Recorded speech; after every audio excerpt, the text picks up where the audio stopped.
안녕하세요. 저는 베이스캠프 학원에서 영어과 담당하고 있는 강사 서동환입니다. 네, 어서 오세요. 여기 좌석에 이름표 있으니까요. 편하게 앉아주시면. 네.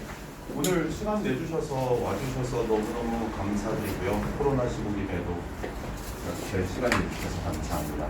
저희 베이스캠프 학원 이제 예일여고 내신 전략에 대해서 어머님들 모시고 하는 간담회 형식인 거고요. 그리고 또 이제 각 선생님들께서 나오셔서 이제 어떤 식으로 시험 문제가 나오고 그리고 어떤 식으로 전략을 대입할지에 대해서 설명을 해드릴 거예요. 근데 먼저 시작하기 전에 예일여고 좋은 학교인 거는 다 알고 계시기 때문에 아이들이 이제 예일여고에 합격했다고 했을 때 한편으로는 또 이제 기대도 되시고 그리고 또 한편으로는 이제 또 걱정도 많이 되셨을 거예요. 예일여고가 매년 10명에서 10명 이상 서울대 연대고대로 허가해요. 근데 그 부분에 있어서는 이제 학생들의 재원도 뛰어난 부분도 있고 그리고 이제 학교 선생님들의 질적인 부분 아니면은 이제 면학적인 분위기와 같은 것도 굉장히 좋아요. 근데 또 이제 반대가 되는 가장 큰 문제 중에 하나가 내신이죠. 따기가 너무너무 힘들어져요. 그래서 보통 학생들이 진짜 많이 힘들어하는데 가장 핵심이 되는 부분이 어떤 부분이 있는 거냐면 예일여고를 아이들이 일반적으로 지원을 안 해요. 이제 보통 여기 계시는 분들 중에서는 지원을 해서 가신 경우가 조금 더 있을 거라고 생각을 해요. 근데 생각보다 납치되어서 가는 케이스들도 되게 많거든요. 그래가지고서는 요즘 들어서 선일여고 그리고 예일여고 그리고 대성은 이제 더 이상 옛날에 힘을 많이 잃어버린 상태예요. 지원을 안 하는 이유 중에 하나가 내신 따기가 너무너무 힘들었어요. 근데 내신 따기 힘든 이유를 곰곰이 생각을 조금만 해보시면 되게 생각보다 단순한 게 예일여고는요 전통적으로 과학고, 과학고라든가 아니면 자사고라든가 이런 쪽에 먼저 지원을 했다가 떨어진 아이들이 대거 유입이 되는 환경이에요. 그리고 보통 그런 식으로 준비하는 애들은 빠르면 초등학교 6학년, 늦어도 초등학교 6학년에서 중학교 1학년에는 스탠바이를 시작을 해요. 수능이라고 한다는 컨셉으로. 하기 때문에 걔네들은 거의 1학년 수준에서 비했을 때는 완성형이나 다름이 없는 거예요. 저희는 이제 보통 그런 아이들 한 학년에서 9학년 넘어서 있는 아이들이라고 하거든요. 하기 때문에 거의 예일여고에서 작년 같은 경우는 한 18명, 재작년 같은 경우는 한 22명이 그런 아이들이 포진을 해버린 거예요. 올해는 또 얼마나 들어갈지 몰라요. 근데 예일여고도 지금 이런 수가 계속 줄고 있잖아요. 이제는 더 이상 300명도 안 돼요. 250명까지 내려올 가능성이 되게 많아요. 그렇게 됐을 때 만약에 25아이가 들어오게 되면 10%에 해당하는 2등급까지는요. 일반적으로 중학교 때 그냥 평범하게 공부를 했던 친구들이 걔네들과 대적하기가 되게 힘들어져요. 더군다나 예일여고 같은 경우는 시험 문제를 냈을 때 가장 간단하게 영어 같은 경우에는 1학년 수준의 문제를 안 내요. 구교재 자체도 이제 2학년 컨셉으로 맞춰져 있고 그리고 나서 시험이라는 컨셉 자체에서 나오는 단어는 가끔 가다가 3학년 정도의 수준에 해당되는 것들도 되게 많아요. 하기 때문에 노력하고 중학교 때 식으로 암기했을 경우에 결과가 안 나올 확률이 거의 99.9%예요. 당연히 시험 범위도 영어 하나만 한정했을 때는 거의 20배에서 30배가 넘어서요. 그러니까 암기 정도도 굉장히 많이 힘들고 어려울 거예요. 그래서 멘탈적인 부분도 어머님들께서 관리를 많이 해주시면 너무너무 좋아요. 왜냐하면 분명 충격을 받을 거고 그리고 나서 시험을 봐서 충격을 받아서 작정을 하는 아이들이 있어요. 찢어보겠다. 어떻게든 해버리겠다. 두고 보자. 하고서는 진짜 열심히 했거든요. 근데 안 나와요. 그러니까 너무나 어떻게 보면 당연한 게 다른 친구들이 3년, 4년의 과정에서 만들어둔 것들을 그냥 중간고사, 기말고사 기간 1, 2개월 한다고 해서 그 갭을 줄이는 거는 너무너무 힘든 일이에요. 거기에다가 우리가 똑같이 1시간 준비한 시간과 그 한 학년을 넘어선 아이들 그러한 아이들이 1시간을 준비한 시간은 효율이 달라요. 전문가가 자신의 문제점을 알고서는 1시간 동안 연습한 거랑 이제 비전문가 동호인 같은 분들이 1시간 동안 연습한 거는 결과물이 다르잖아요. 하기 때문에 이제 아이들도 굉장히 많이 힘들어할 거고 어머님들도 준비를 좀 이렇게 해주셔야 돼요. 아이를 다독여 주실 수 있는 그런 준비가 되어 있기 때문에 예일여고 굉장히 좋은 학교예요. 명문 중의 명문입니다. 굉장히 힘든 학교예요. 저희 학원에 이제 서훈 이제 입시연구소 원장님이 계세요.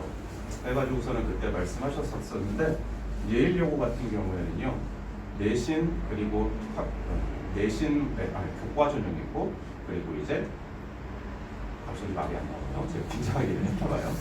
네, 그래서 교과, 종합, 그리고 나서 이제 수능 준비를 하잖아요.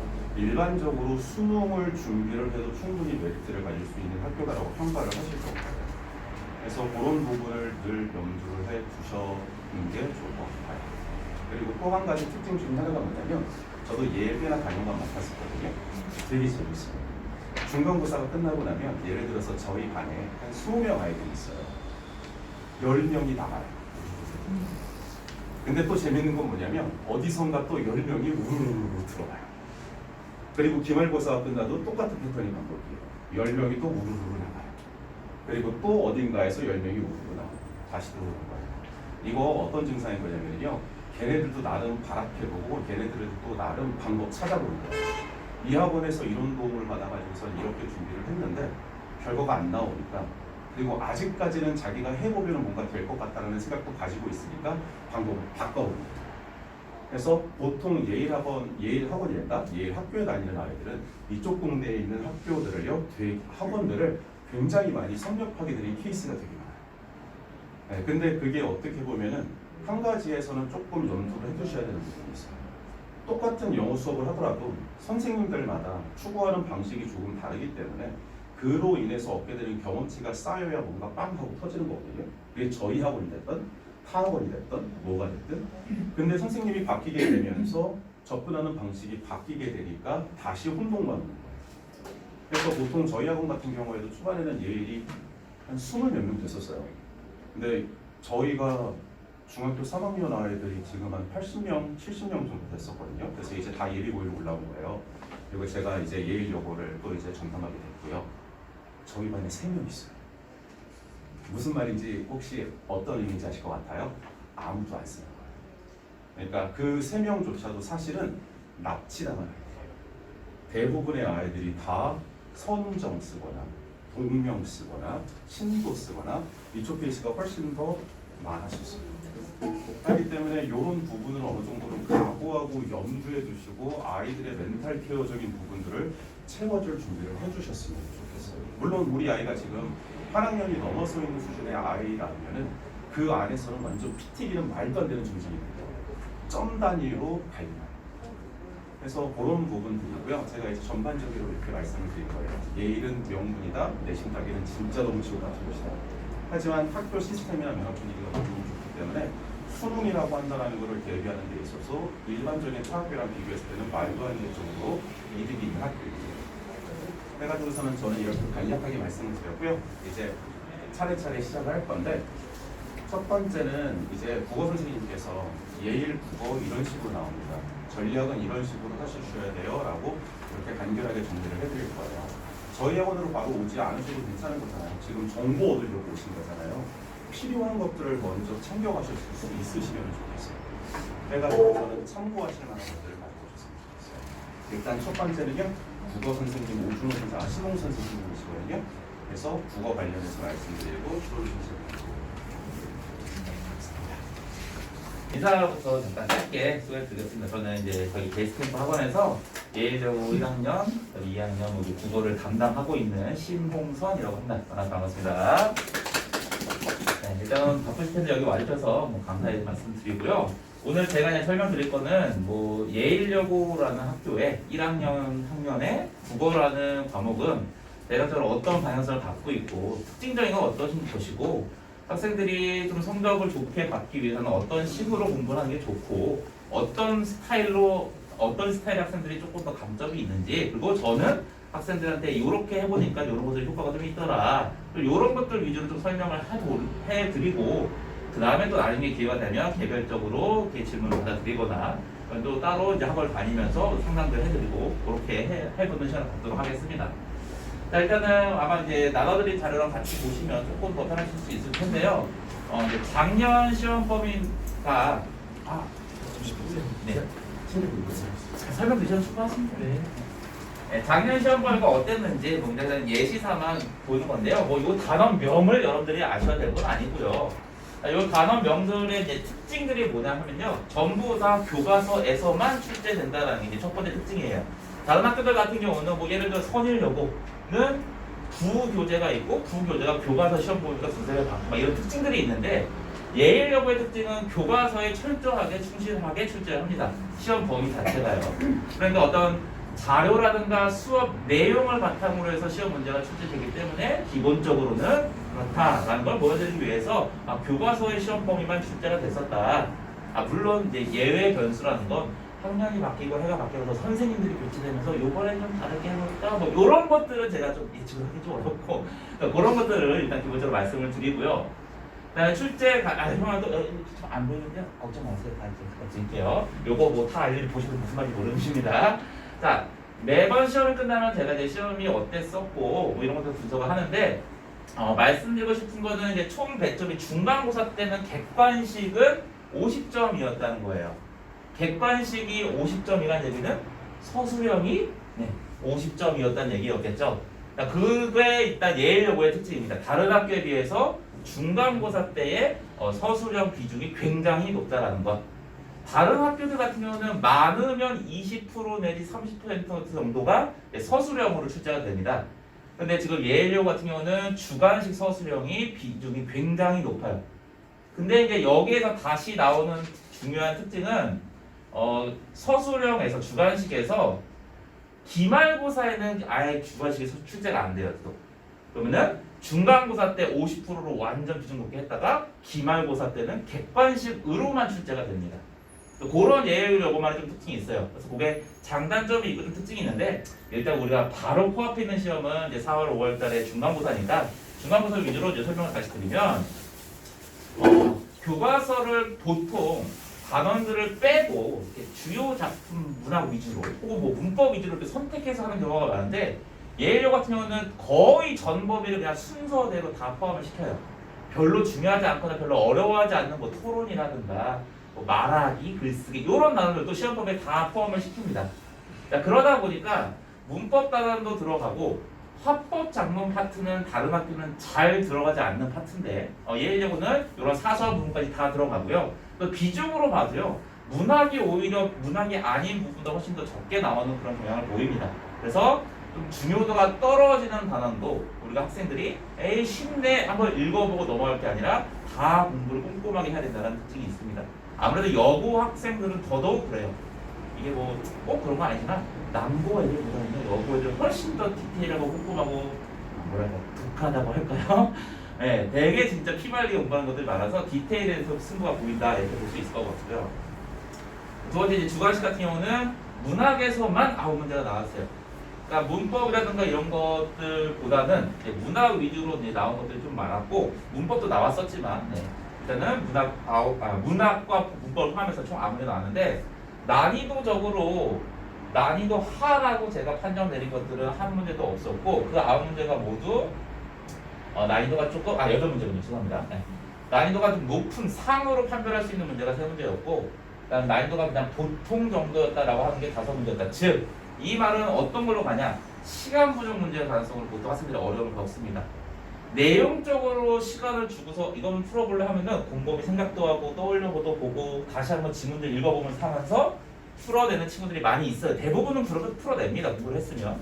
근데 객관식 수문 몇 문제 풀고 거기에서 모든 걸 다 단답형 혹은 서술형으로 이걸 풀어 쓰는데 시간이 부족해서 못 썼어요 선생님 이런 친구들이 굉장히 많아요. 그런 친구들 제일 안타까운 게 뭐냐면 충분히 해낼 수 있는 정도의 수준인데 문제의 순번이 뒷번에 있다 보니까 그냥 시간 부족해서 못 쓴 친구들 얼마나 억울합니까? 근데 실제로 특이한 케이스가 아니라 되게 많이 존재합니다. 그래서 기말고사 같은 경우는 시간이 부족했어요 이런 분들이 거의 없는데 중간고사는 아무래도 서술형 비중이 좀 많다 보니까 그런 것들에 좀 미리 연습을 해줘야 된다.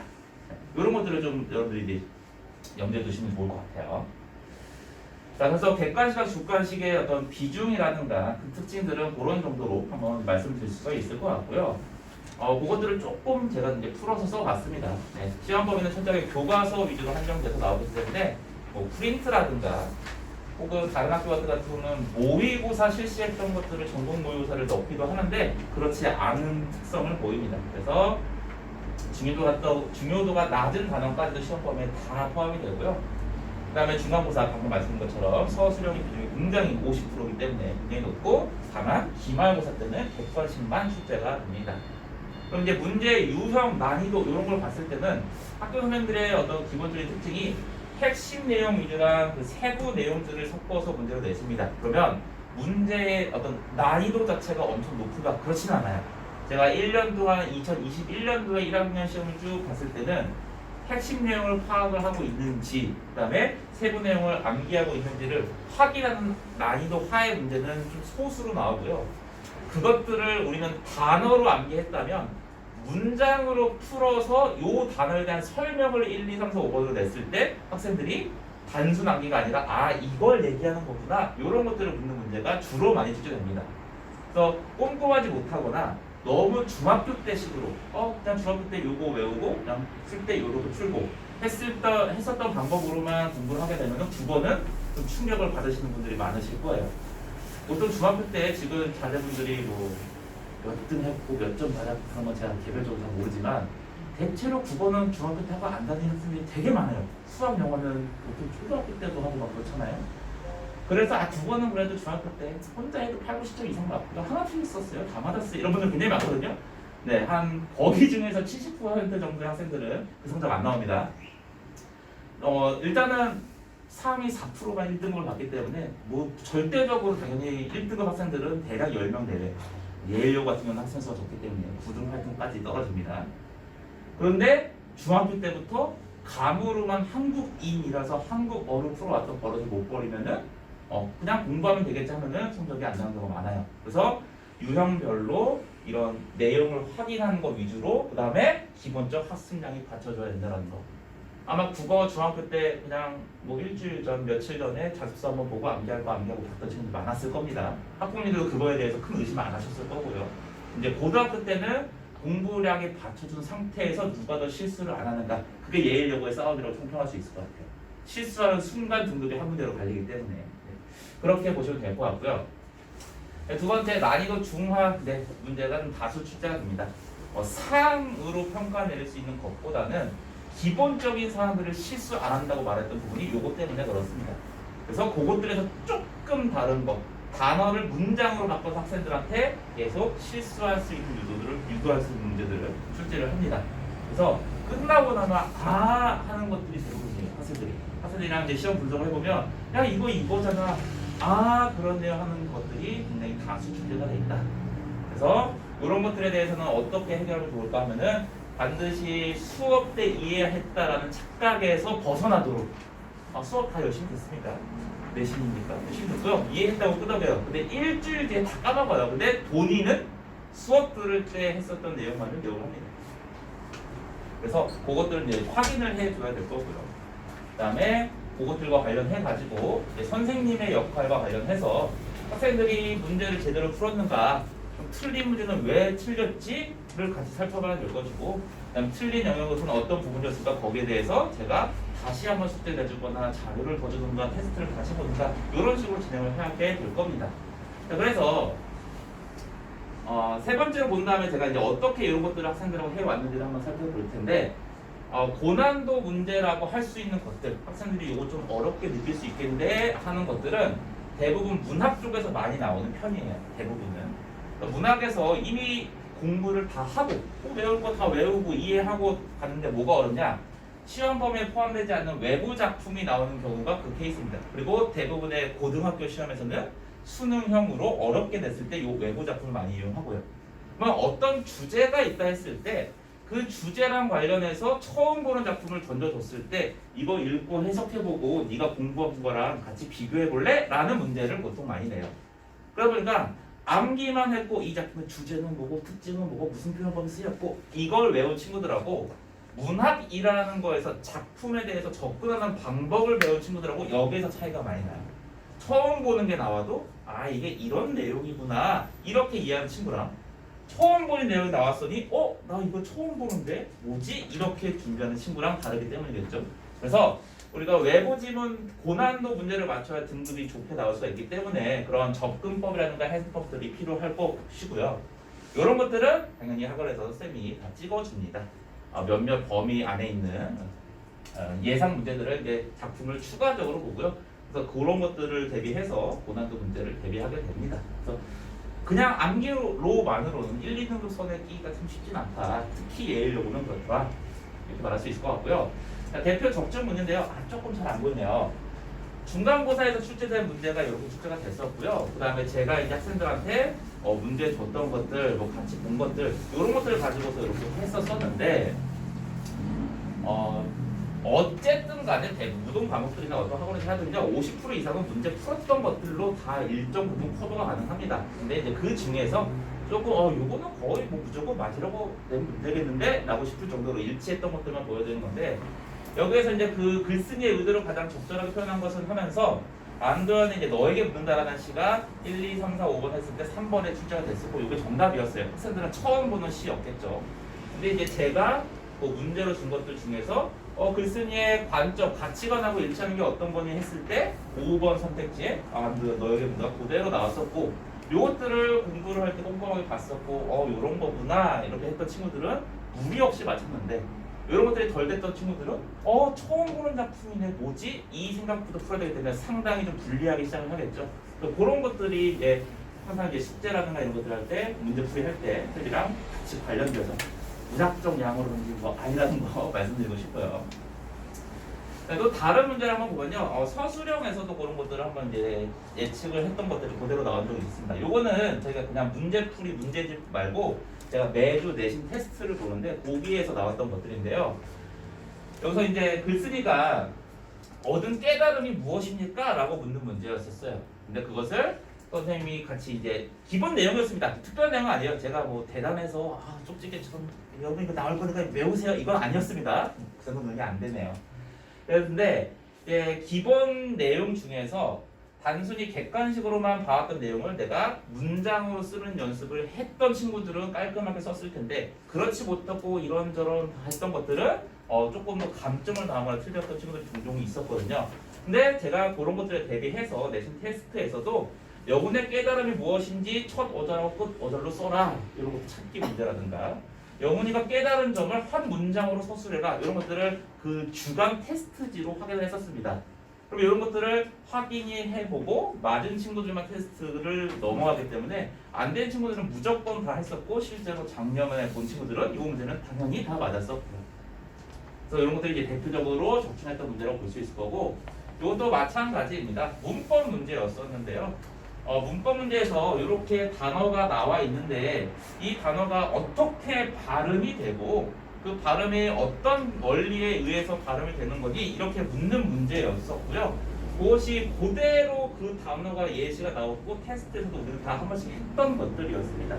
단계별로 이렇게 발음되고요. 그 다음에 이렇게 발음되고요. 그 다음에 이렇게 발음되고요. 요 괄호에는 그러면 그때는 무슨 원리가 적용됐고요. 무슨 원리가 적용됐었습니다. 이렇게 확인하는 작업.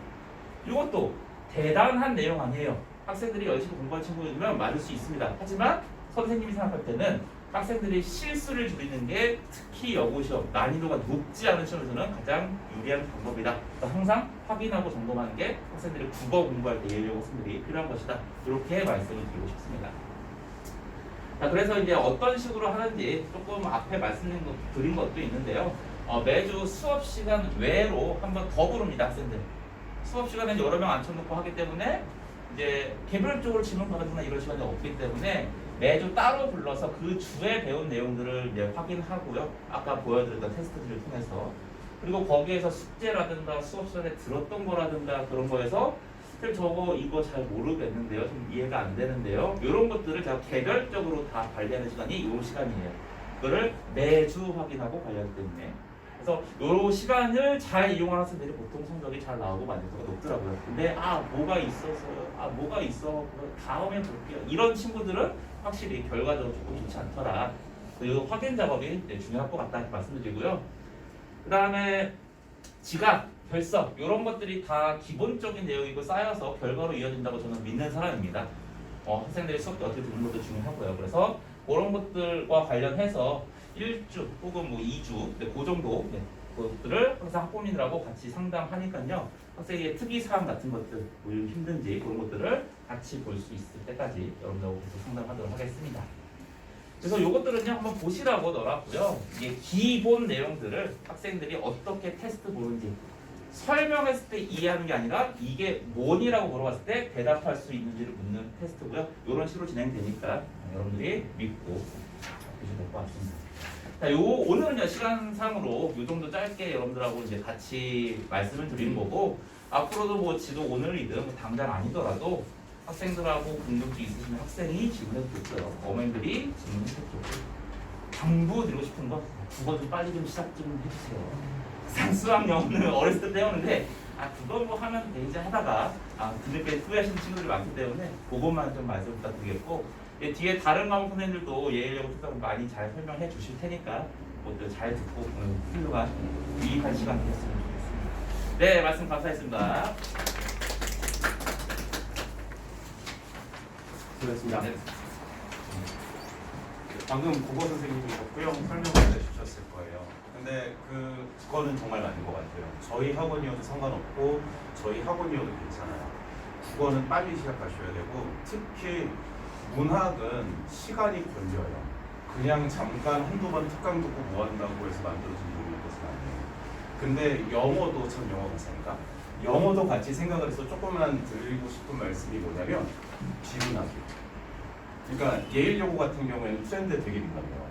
그렇기 때문에 작년 수능 같은 경우에서도 영어가 점점 비문학 형식으로 바뀌고 있어요. 그냥 이제 해석만으로는 모자라는 상황이거든요.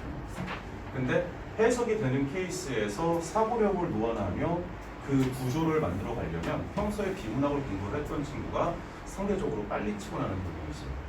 그렇기 때문에 정말로 드리고 싶은 말씀이에요. 저희 학원이 아니어도 괜찮아요. 다시 내시는 붙으셔도 좋고 신뢰를 얻으셔서 오셔도 좋아요. 국어는 빨리 시작해 주시는 게 저는 정말 좋다고 생각합니다. 네, 지금까지 국어 선생님이었고요. 이제 양희주 과학 선생님 계시거든요. 그래서 망고 시작하도록 하겠습니다. 안녕하세요. 과학 선생님입니다. 저는 양희주고요. 예일여고 좋은 학교죠. 예일여고 안내를 해드리고 설명을 해드리려고 들어왔습니다. 예. 네, 감사합니다. 네. 예일여고 작년에 제가 담당한 바는 아니었는데요. 점수가 저는 예일여고 물리원 수업을 했거든요. 1등급으로 작년을 마쳤어요. 애들이 참 성실하고 공부에 적극적인 학교 같더라고요. 그래서 한번 분석을 해봤는데요. 이번에 정부 홈페이지에서 얻어온 자료입니다. 이번엔 2020년도 졸업생 기준으로 해서 분석을 한 거예요. 4년제 대학교 입학 비율이 45%고 전문대까지 17.3%거든요. 전문대는 뭐 아직까지는 생각하지 않으시겠지만 45%면은 서울 시내 평균 4년제 대학 입학률보다 좀 높은 편이에요. 보통 35%에서 40%거든요. 좋은 학교입니다. 그리고 성적 분포를 보면은 보시면 알겠지만 평균이 보통 낮은 학교가 50점대고 높은 학교가 그러니까 보통이 한 60점대고 아주 높은 학교가 이제 한 학교가 있는데 90점대거든요. 딱 가운데쯤 돼요. 그래서 평균은 71.2고요. 난이도는 솔직히 그렇게 높은 학교는 아닙니다. 제가 보통은 학원에 부모님들 학원에 등록하세요 이 얘기를 하려면은 어렵습니다 막 이렇게 얘기를 해야 되는데 지금 거짓말을 못해서 난이도가 그렇게 높은 학교는 아닌데요. 그래서 점수도 보면 아시겠지만 90점 이상이 47%예요. 아마 1, 2, 3등급 아마 피가 많았을 겁니다. 점수 1, 2점 차이로 막 등급 푸는 내려가고 이 학교는 그렇게 대비하기 어려운 학교는 아닌데요. 상위 점수자들이 많아서 한 문제 차이로 막 미끄러지고 내려가는 그런 학교라 상위권 대학 보내시려면 좀 신경 쓰셔야 될 겁니다. 내용 자체가 어려운 게 아니라 애들이 좀 잘해요. 그래서 90점 내에서도 1, 2, 3등급이 한 40%, 1등급, 2등급 4%, 11%, 20%. 그러니까 1, 2, 3등급 하려면 20% 안에 되려면은 아마 조금 보통 대비를 하셔가지고는 물론 점수는 예쁘게 잘 나올 것 같은데 좀 등급은 좀 신경을 쓰셔야 되는 학교가 아닌가 생각이 듭니다. 이게 보시면 알겠지만 다른 학교 이게 파란색이 은평구 전체 평균이거든요. 보시면 비교적 고른 편인데 이 예일만 A들이 대비하기 어려운 학교는 아니다. 그런데 1, 2, 3등급 되려면 좀 많이 고민을 좀 해야 된다. 그게 결론이에요. 그 서술형은 딱 중간입니다. 이제 많은 학교는 40%까지 되는 학교가 있고 적은 학교는 24% 정도까지 되는 학교가 있는데 이 예일은 한 30% 정도 되고요. 그래서 서술형 대비도 하셔야 돼요. 근데 통상 학원에서 서술형 대비 잘 안 하거든요. 그래서 작년 같은 경우에 제가 다른 학교를 대상으로 이제 서술형 40%인 학교를 제가 맡아서 서술형 대비를 했는데 효과가 좋더라고요. 애들이 아는데요, 잘 못 써요. 근데 연습을 시켜주지 않으면 이게 어떤 얘기가 나오냐면, 선생님 아는 건데 틀렸어요. 이거 아는 건데 실수했어요. 이런 얘기가 되게 많이 나옵니다. 근데 연습을 시켜주셔야 돼요. 그냥 잘하겠지, 안 되니까 잘하겠지 하시면 안 됩니다. 예, 그리고 마지막으로 특징 하나가 뭐냐, 난이도는 아까 말씀드렸듯이 그렇게 고난이도 학교는 아닌데 이 생명과학의 그 텍산이라고 해서요. 이따가 보여드리겠지만 그 사각포의 법칙을 쓰는 부분이 있거든요. 그 부분이 원래는 이제 생투에 들어가야 되는 건데 그거를 내요. 그래서 그러니까 이거는 예일만 그런 건 아니고요. 다른 학교도 그 고난이도 문제를 그 텍산의 사각포의 법칙을 이용한 문제에서 내더라고요. 이거는 연습을 좀 시키셔야 돼요. 그러니까 쉽다라고 생각하시면, 그러니까 심화가 필요 없다? 쉽다라고 생각하시면 안 됩니다. 그러니까 중간중간에 어려운 게 있어요. 그래서 그 부분은 좀 신경 쓰셔야 된다. 다행인 건 뭐냐면, 보통 우리가 물리, 그러니까 2단원이 요번에 그 중간고사나 기말고사에 2단원의 그 역학 시스템이 들어가는데 물리거든요. 어머니들도 이제 물리 배우셨겠지만 물리 만만치 않잖아요. 계산하는 건 머리가 터져 이러는데 다행스럽게도 이 예일 요구는 원리를 계산하는 문제는 거의 안 내요. 운동량에 관해서는 내는데 그 앞에 있는 그 중력 시스템에 대해서는 계산 문제는 안 내더라고요. 이따 그것도 보여드릴게요. 그거는 좀 다행입니다. 보통 애들이 거기서 많이 무너지거든요. 원리 어려워 그러면서. 근데 그거는 좀 아시는데 의외로 이제 태평을 좀 신경을 쓰셔야 돼요. 한번 문제를 요거는 아까 말씀드린 그 대비를 이렇게 하라 그런 말씀인데 그 기본 서술형 대비 하시고 결론부터 얘기하면 서술형 대비 하시고 그 다음에 시중교재 풀어서 유형 파악하시면 웬만큼은 대비가 잘 된다. 근데 좀 심화 부분은 손대야 될 부분이 부분이 있더라. 그렇게만 정리하시면 될 것 같습니다. 그리고 이제 결정적인 건 이제 우리의 요번에 과학 95점만 나왔어. 이제 3등급이야 이럴 수가 있어요. 아까 보셨잖아요. 그러니까 그거 갖고 만족하시면 안 될 것 같아요. 실수를 어떻게든 안 하셔야 돼요. 이 문제는 이제 역학 시스템의 중력 시스템 문제인데 이 자유낙하하는 물체를 설명하고 있는 건데 보시면 알겠지만 숫자가 안 나옵니다. 그죠? 그러니까 물리는 의외로 좀 계산 안 해도 된다는 그 장점이 있어서 좀 편안한 반면에 화학도 이것도 기출문제지 보면 얼마든지 있습니다. 이것도 높은 난이도 문제는 아니에요. 요거는 좀 이것도 사실은 어려운 문제는 아니거든요. 보시면 알겠지만 지문이 되게 길죠. 지문 되게 길면 그거 잘못하는 애들이 꼭 단어 하나 문장 하나 가지고 틀려가지고 틀리는 경우가 많아요. 이것도 지문이 긴 문제 푸는 것도 연습을 좀 하셔야 될 겁니다. 그러니까 평범하다. 근데 약간 특색이 좀 있는 부분도 있어요. 요거는 이것도 생략 문제인데요. 여기 보면은 뭐 미음에 4개 아미노산을 걸린 단백질은 최대 20의 4승까지의 경우일 수가 있다. 뭐 이런 거 애들이 이런 표현 싫어하잖아요. 그래서 이 생명이 의외로 어려워요. 그리고 새, 깃털, 동물의 뿔, 근육, 거미줄, 이런 거미줄이 단백질인가. 그래서 의외로 얘기를 생명을 좀 신경을 쓰셔야 됩니다. 요거는 서술형 문제인데요. 서술형도 100점도 높고 총 9점이니까요.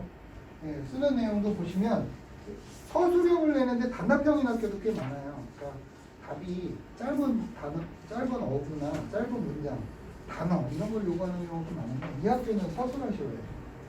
그 연습을 하셔야 됩니다.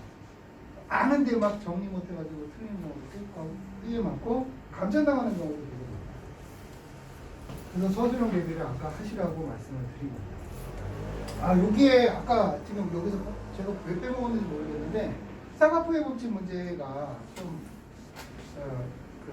있어요. 그게 조금 그거는 좀 신경을 쓰셔야 됩니다. 그것만 주의해. 오히려 물리보다는 생명이 조금 신경을 쓰셔야 된다. 그리고 어려운 학교는 아니다. 그런데 90점대에서 등급이 나기 때문에 1, 2, 3, 4 등급이 나기 때문에 좀 점수가 잘 나와도 긴장을 하고 점수 관리를 해야 된다. 이게 포인트 같네요. 혹시 질문 있으시면 그리고 제가요 올해부터 조금 강의를 원장님 권유도 있었고 그래서 조금 새로운 시도를 한번 해보려고 합니다. 그 전에는 강의를 많이 아시다시피 학교에서 하듯이 학원에서 하시고 칠판에다 판서 수업하면서 핵심 점도 동그랗게 돼지꼬리 맨날 이랬었는데 앞부분에 한 3, 40분 정도를 제가 유튜브에서 슈카월드라는 거 보니까 설명을 그림 보여주면서 하니까 설명을 되게 잘 받아들이는 거 좋더라고요. 우리한테도 저게 좋지 않을까 싶어서 제가 일부를 따로 마련을 해서 3, 40분을 마련을 해서 그 앞에 부분에 글씨는 거의 없고 그림 중심으로 해서 3, 40분 수업과 관련된 재밌는 얘기들을 해줘요. 물론 당연히 수업하고 당연히 직접 연결이 되는 부분인데 가급적이면 재밌는 얘기를 먼저 해주고요. 그 1부 끝나고 나면은 나머지 2부에서는 한서 강의를 합니다. 그래서 새로운 시도라 저도 사실은 1월달에 시작하면서 좀 걱정을 좀 했었는데 아이들 반응은 되게 좋더라고요. 좋다고 재밌다고 하더라고요. 그래서 짤막하게 홍보를 해봤습니다. 혹시 생명과학은 그러면 강의 열리는 게 따로 있나요? 아니요. 제가요. 작년 기준으로 해서 말씀드리면 작년에 제가 맡은 학교가 두 학교였는데 그 하나가 대성고고 하나가 이제 나머지 학교였거든요. 그 대성고는 제가 일부러 다른 학교 애들이랑 섞지 않은 이유가 대성고는 좀 어려워요. 그래서 그 제가 따로 대성고만 심화 수업을 해줬습니다. 어렵지는 않아요. 제가 지금 물리원 화학원도 하기 때문에 물리원 화학원 부분 중에서 선행이 심화되는 부분을 수업 시간에 그냥 알려주면 되거든요. 그러니까 별도로 시간을 잡을 필요는 없고요. 지금은 아닌데 나중에 3월달이 돼서 이제 학교별로 정리가 되면 제가 심화 수업이 필요한 학교는 수업 시간에 물원 화원 생활 중에서 필요한 부분을 수업 시간에 전달할 겁니다. 작년 기준으로 선생님 설명이 부족해요라는 얘기는 들어본 적이 없어요. 오히려 그런 것까지 해야 됩니까? 라는 얘기는 많이 들어봤는데 그러면 제가 뭐라고 했냐면 하지마! 안 하면 되지 뭐! 그렇게 얘기를 했는데 부족하지는 않아요. 과중반 얘기를 좀 제가 과중반인 애들을 대상으로 저한테 질문을 하고 얘기를 하는데요. 과중반 같은 경우에는 나중에 고의가 됐을 때, 1학년 때 생원하는 학교도 있어요. 네. 어떤 학교는 1학년 때 화원하는 학교도 있고요. 근데 기본적으로는 2학년 때잖아요. 그때 물원화원 생원 지원 4개를 하는데 과중반은 다 해요. 보통 서울대 가시면 다 써야 되거든요. 근데 그 외에는 등급이 잘 나오는 3개만 쓰면 됩니다. 그리고 2과목 중에서는 4개가 있는데 그냥 수업은 아마 2개, 3개 들을 건데요. 하나만 하시면 돼요. 그러니까 과중반이라고 하니까 애들이 무조건 다 해야 되고 무조건 다 잘해야 된다라고 생각을 하더라고요. 그렇게 하면은 시간이 너무 많이 뺏겨요. 그래서 과중반이라 하더라도 1과목에서는 3과목, 후과목에 딱 하나면 충분합니다. 그리고 애들은 좀 불안하죠. 과중반이다 다 하라는데 후과목 4개 중에 그 하나만 잘하고 등급 잘해가지고 왜냐면 근데 그 점수만 제출하거든요. 나머지는 제출을 안 해요. 그러니까 괜히 시간만 뺏기는 셈이나 과중반이라고 해도 좀 집중이 필요하다는 걸 애들이 잘 모르더라고요. 꼭 그 얘기를 하고 싶었어요. 예, 감사합니다. 들어주셔서. 예, 혹시 궁금한 거 있으시면 끝나시고 복도에서 물으셔도 제가 다 설명해 드리겠습니다. 감사합니다. 네, 방금 양희주 선생님이셨고요. 보통 그런 거 있잖아요. 국어 선생님들은 좀 깐깐하시고 깔끔하셔서 문자 메시지 같은 거 받았을 때 오타 있으면 굉장히 신경 쓰시는 거예요. 수학 선생님들은 돌려서 하는 거 싫어해서 직선적으로 답하시는 거 좋아하시는 거예요. 영어 선생님들 말하는 거 좋아해가지고 무슨 괜히 느끼하게 하는 거 좋아하는 거. 근데 보통 과학 선생님들이 약간 괴짜예요. 그러니까 뭐 제곱승, 무슨 승, 핵산 뭐 항상 이런 것만 다루고 계시니까 약간 지금 어머님들 앞에서 섰을 때도 사실은 이거 별로 하기 싫어하셨어요. 네, 그냥 하면 되는 거지 뭐 또 이렇게 해서 말주변이 되게 약하세요. 근데 아이들이랑 유대감은 되게 좋아요. 그냥 친구 대하듯이 삼촌 툭툭 치면서 야 너 이거 했어? 그냥 와가지고서는 아무렇게나 부르고 이렇게 하시는 분도 있어요. 그리고 아시다시피 과중반도 있는 것도 마찬가지고 예일 여고 같은 경우에는 의대도 꽤 잘 보내는 학교 중에 하나란 말이에요. 하기 때문에 물리 같은 경우에는 당연히 내신까지가 되게 어렵죠. 근데 생물이 나오나 그런 것들이 어느 정도 방금 수월하다고 말씀을 해주셨던 이유 중에 하나는 중간 갭이 커서 그래요. 그러니까 이거 생각하시면 돼요. 제가 아까 말씀드렸죠. 극상권에 해당하는 아이들이 몇 명이 오느냐 사실은 이게 제일 큰 거거든요. 레벨을 넘어선 아이들이 다 차지하게 되는 확률이 그게 상대적으로 높아요. 그래서 일반적인 아이들이 중간에 한번 나가 떨어지고 나면은 다시 할 마음이 안 드는 거예요. 그게 벌어지기 시작을 하는 게 1학년 2학기 중후반쯤이에요. 그리고 나서는 결국 예일도 2학년에서 갈리게 되면은 점점 표준 편차가 넓어져요. 그래서 위에 있는 아이들은 놓지 않고 꽉 잡고 있는 거고 아래에 있는 아이들 중에서 2학년 때 약간 조금 탄력을 받아가지고 뭔가 해보겠다고 하면은 결과가 나와요. 어디까지요? 3등급에서 2.5등급 상까지.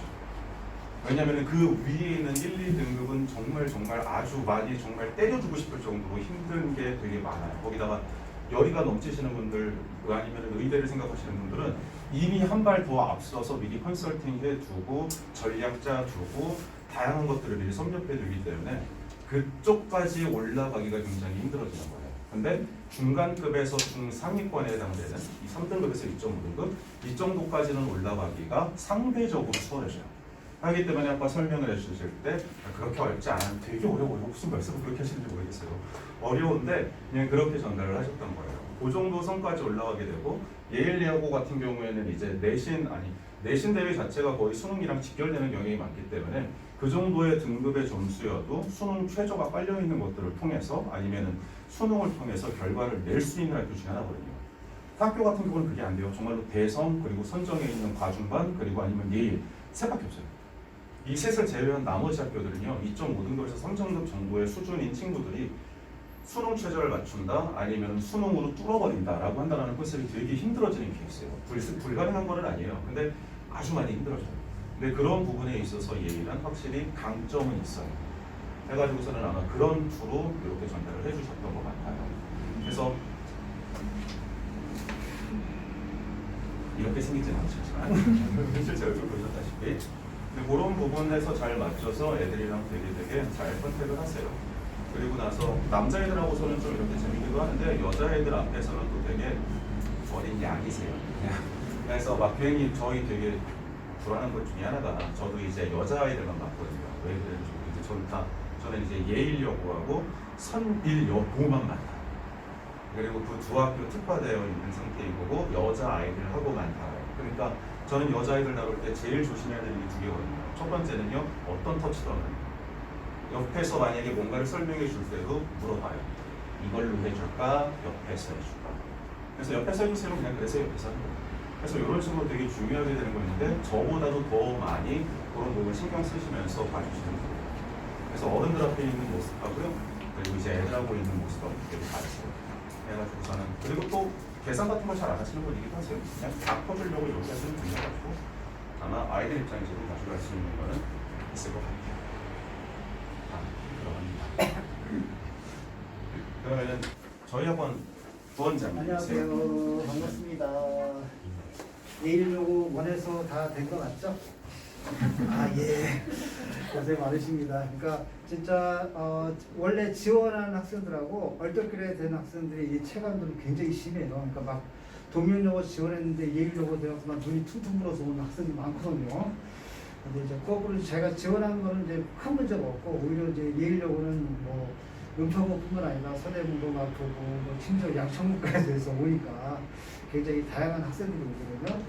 그래서 제가 좀 이따 시간 없으니까 이따 혹시 우리 학원 이제 재원 안 하고 계신 분들은 일단 끝나고 저쪽 카페 쪽으로 오시면은 저희가 이제 학생들 어떻게 생기부 관리를 해주는지 실제로 이제 비교과 과정이 굉장히 예일여고한테 굉장히 중요해요. 왜냐하면 예일여고에서 3등을 받기가 쉽지가 않잖아요. 그러니까 예일여고에서 1등급, 2등을 받으면 진짜 좋아요. 다른 학교에서보다 훨씬 학교에서 관리를 잘해줘요. 근데 이제 3등급, 4등급이 되면 심각한 패닉에 빠집니다. 그래서 이따가 우리 원 내생들은 벌써 타고 보고서 연습하고 막 이러고 있어요. 그러니까 이제 원 외생 모친께서는 일단 끝나고 카페에 오시면은 제가 구체적으로 설명을 드릴게요. 감사합니다. 그냥 드리는 말씀인데 다른 데 가셔서 오픈을 하셔도 더 좋을 것 같은데 안 하세요. 그냥 원장님이랑 이런 게 있어가지고 여기서 지금 입시 컨설팅부터 해가지고서는 이번에 저희 학원에서 은평고에서 이제 서울대 간 친구 하나 있었거든요. 이제 그 친구 면접 관리부터 해가지고서는 그냥 다 무료로 계속 케어해 주세요.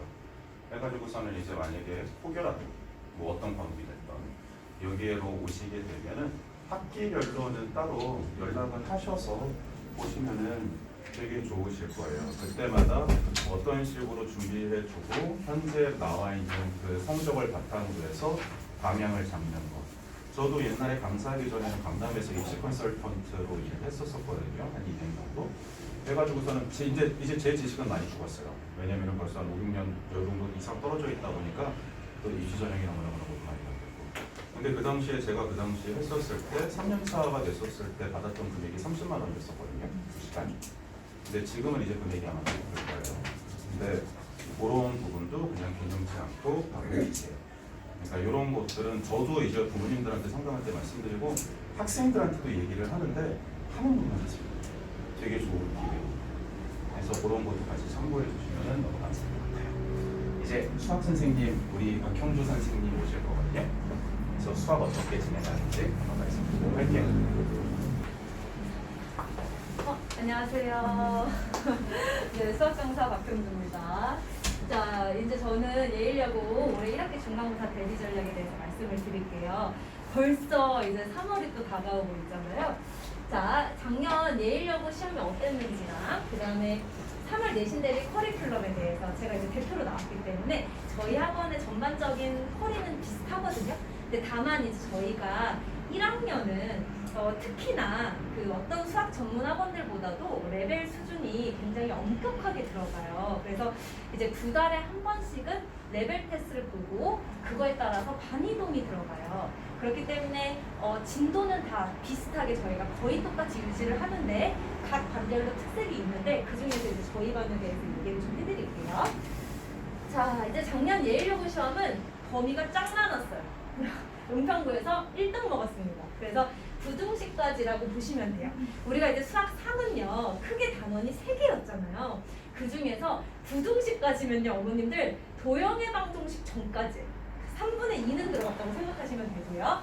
자, 그 다음에 문항개수. 이렇게 보면은 되게 간결해 보이지 않습니까? 왜냐면 이게 되게 간결한 수준인 게요. 객관식 16개랑 서술형 4개입니다. 그러니까 총 20문제죠. 그리고 20문제고요, 어머니. 한 교시당 아이들이 몇 분 동안 봅니까? 50분 동안 보는 거거든요. 그러니까 50분 동안 20문제면 나름 괜찮지 않나? 이제 이렇게 생각하실 수 있는데 예일여고는 어떤 다른 여고보다도 어머님들께서 아시겠지만 까다로워요. 그래서 문제 난이도가요. 이 20문제 안에서도 모의고사 기출들을 많이 좋아하세요. 그래서 만약에 이번 선생님들이 작정했다. 아, 이번엔 좀 세게 내볼까? 그럼 모의고사 5개. 5개, 최대 5개예요. 모의고사 기출 그냥 3점짜리 말고요. 고난도 4점짜리 5개. 근데 이번에 조금 아이들 좀 쉽게 해줄까? 그러면 1~2개 나와요. 그래서 편차가 조금 달라요. 그래서 중간고사가 너무 어려우면 기말고사 쉽게, 중간고사가 너무 쉬우면 기말고사 짱 어렵게 나옵니다. 그래서 그거는 편차가 좀 있을 수 있어요. 그러면 제가 경향성을 좀 말씀을 드릴게요. 이게 이제 4문제인데 25점이에요. 이게 이제 대성고등학교 같은 경우는 너무 이제 뭐랄까 좋은 게 서술형이 없어요. 서답형이에요.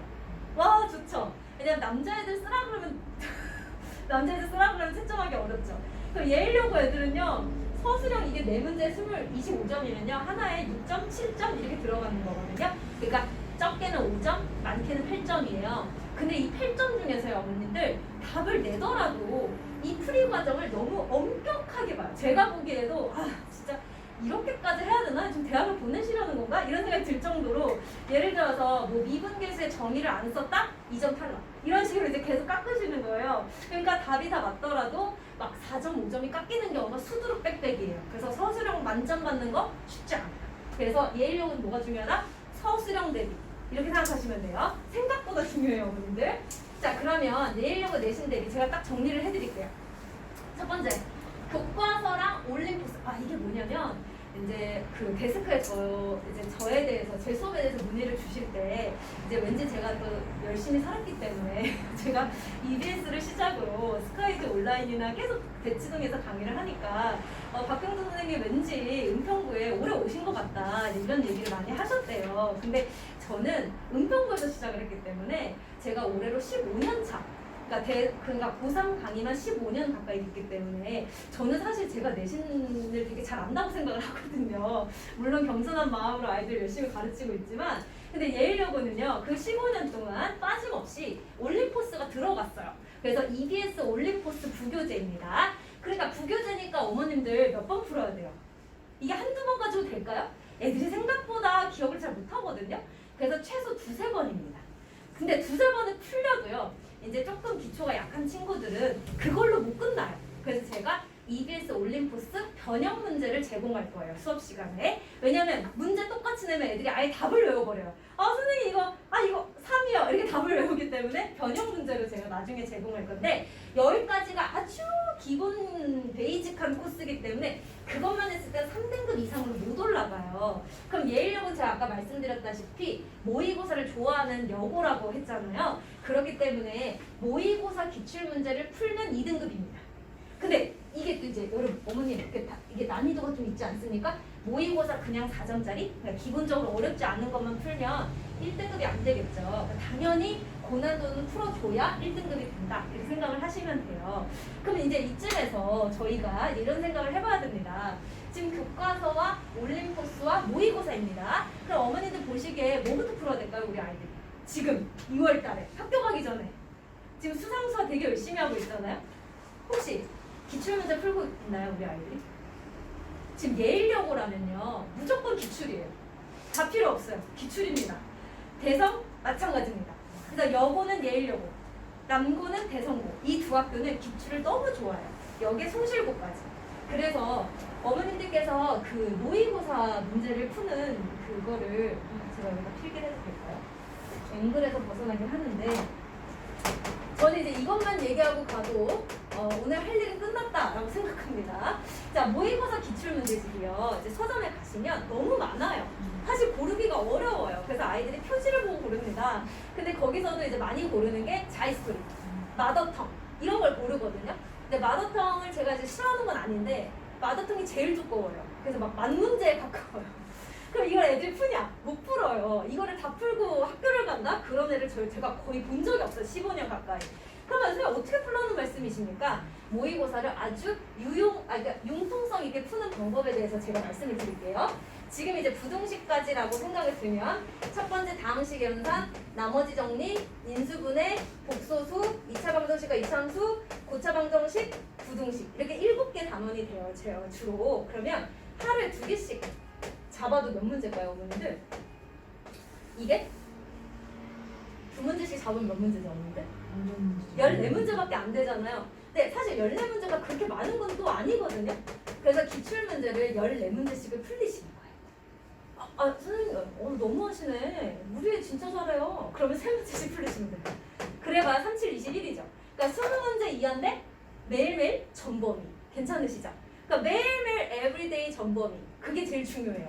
왜냐면 우리 아이들은요, 생각보다 이런 얘기하면 좀 그런데 제가 맨날 아이들한테 멍청하다고 그러는데 생각보다 멍청해요.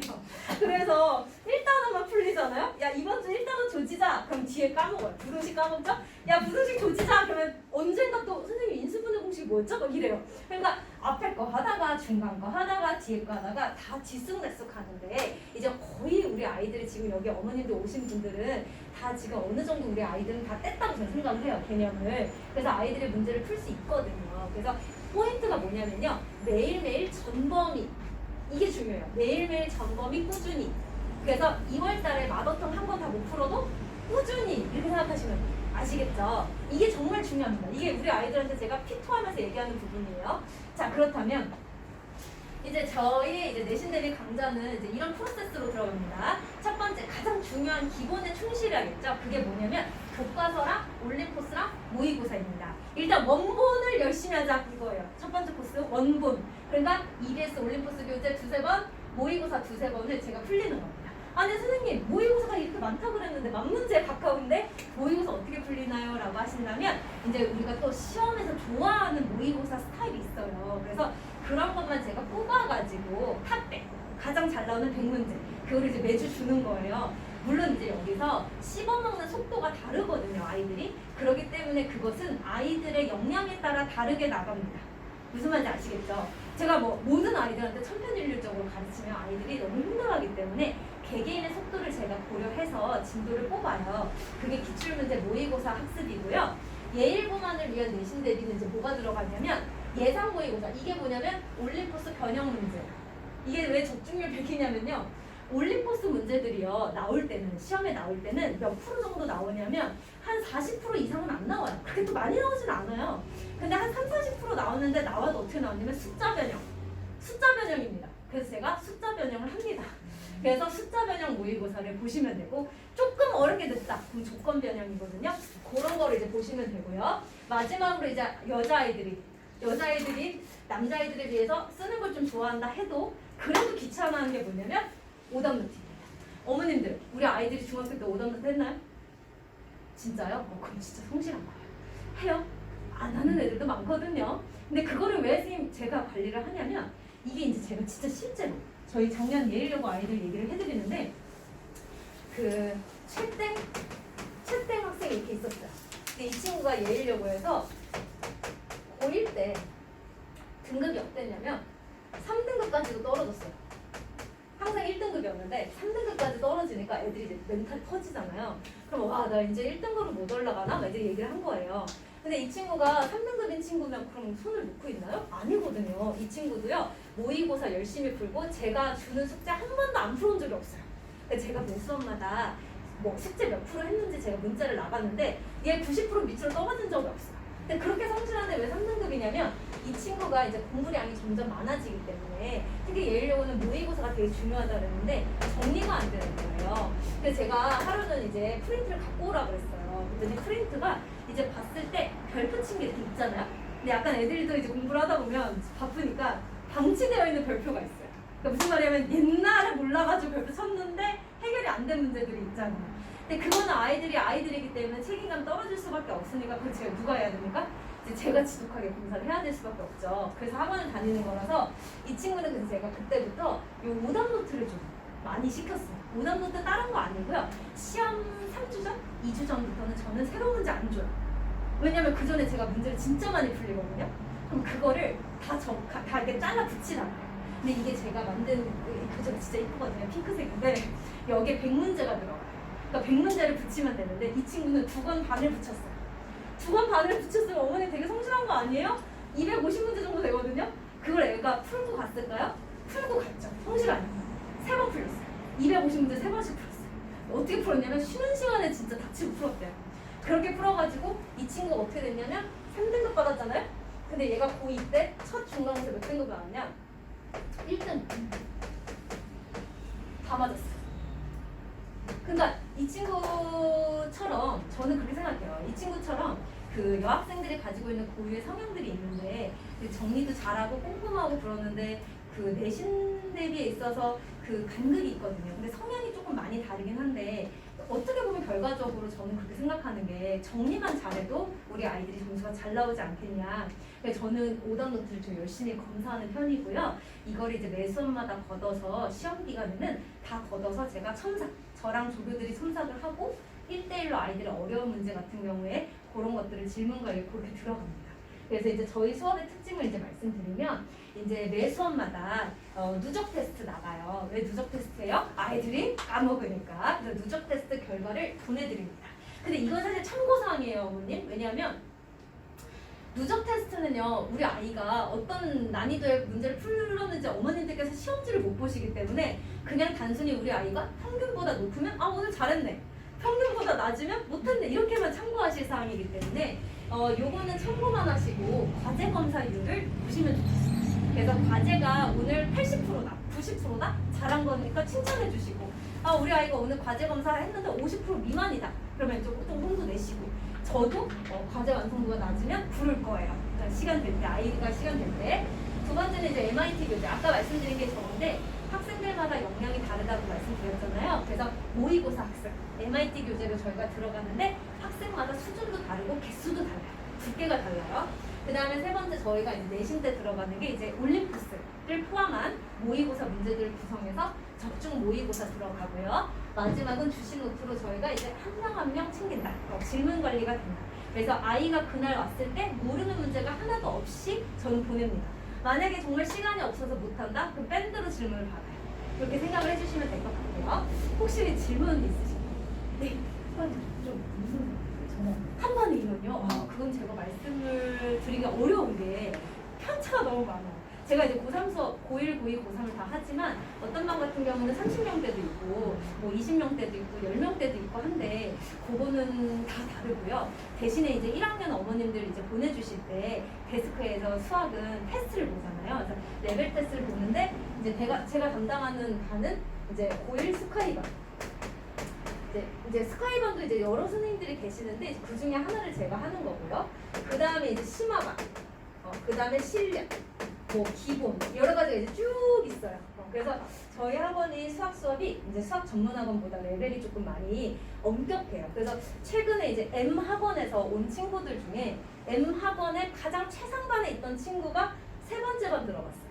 그렇게 생각하시면 돼요. 그래서 요거는 레벨을 좀 보시고 저희 레벨 테스트는 2달에 한 번 정도 계속 들어가서 2월 말에 한 번, 그리고 중간고사 보고 나서 한 번 이런 식으로 저희가 이제 가고요. 대신에 이제 반이동을 하려면 이제 비슷해야 되잖아요. 교육 과정이. 그래서 진도나 이런 것들은 저희가 이제 같이 가고요. 혹시 또 질문? 누적 테스트라는 거는 그 전 시간에 배운 거를 문제를 내는 거 아니면 그냥 이렇게 다. 네, 그러니까 전 시간부터 지금까지 배운 거. 그러니까 예를 들면 3월에 들어왔어요, 우리 아이가. 근데 지금 3월 말이에요. 그러면 그때까지 배운 거 있겠죠. 그걸 제가 합쳐서 배워요. 네. 그러니까 지금 부등식을 진도를 나간다? 그러면 처음부터 다항식 연산부터 부등식까지 전부 이렇게 계속 범위가 늘어나는 것처럼 생각하시면 돼요. 네, 그리고 제가 여기서 이제 미처 못 적었는데 이제 일주일에 한 번씩 개별 오답 학습이 나가요. 그건 뭐냐면 MIT 교재 저희가 QR로 찍어서 시스템에 입력하는 상황이에요. 그러니까 뭐냐면 아이들이 구교재가 다 다른데 오답 관리도 제가 따로 하는 거거든요. 그래서 틀린 문제만 모아서 매주 한 번씩 나갑니다. 그럼 아이들이 틀린 문제를 한 번 더 푸는 거죠. 그렇게 해서 오답 노트가 따로 들어가요. 이거는 이제 아이들이 내신 기간에 만드는 거고 여기 제가 말한 오답 학습은 MIT 교재에서 틀린 거를 따로 나간다. 이렇게 생각하시면 돼요. 네. 개별 수업은 처음에 그냥 잘 네. 같이 하다가 나중에 지금 하신 것을 이렇게 개별적으로 들어가는 거예요? 저희가 이제 강의 비율과 개별 관리 비율은 어떻게 들어가냐면 저희가 이제 짧게 말씀드리면 4시간 수업인데 저희가 앞에 1시간은 저랑 강의식 수업이고 중간에 1시간 반 MIT 수업 그리고 나머지 1시간 반이 저랑 다시 만나는 수업이에요. 근데 예를 들면 그 반에 수준이 다 다르다, 그러니까 진도가 다 다르다. 그럼 제가 강의 시간을 최소화하고 1대1로 케어하는 시간을 많이 늘리고요. 근데 만약에 평소에 개념을 나가고 정리를 해야 되고 총정리를 해야 되는 수업이 필요하면 제가 그렇게 강의식 수업과 그거를 거의 5대5. 근데 조금 내신 기간은 사실 개별 수업이 훨씬 더 중요하기 때문에 3대7 개인 관리를 7 이런 식으로 제가 비율을 조정을 합니다. 그래서 혹시 만약에 궁금하신 점 있으시면 언제든지 여쭤보시고 문의 주시고요. 그래서 저희 연구실 번호가 이렇게 들어가니까 이렇게 문자를 남겨주시면 제가 답변을 드리도록 하겠습니다. 그리고 더 궁금하신 점 있으시면 데스크에 말씀해 주시고요. 네. 저는 지금까지 수학 강사 박형주였습니다. 감사합니다. 선생님이 수업하시는 거예요? 네? 그러려고.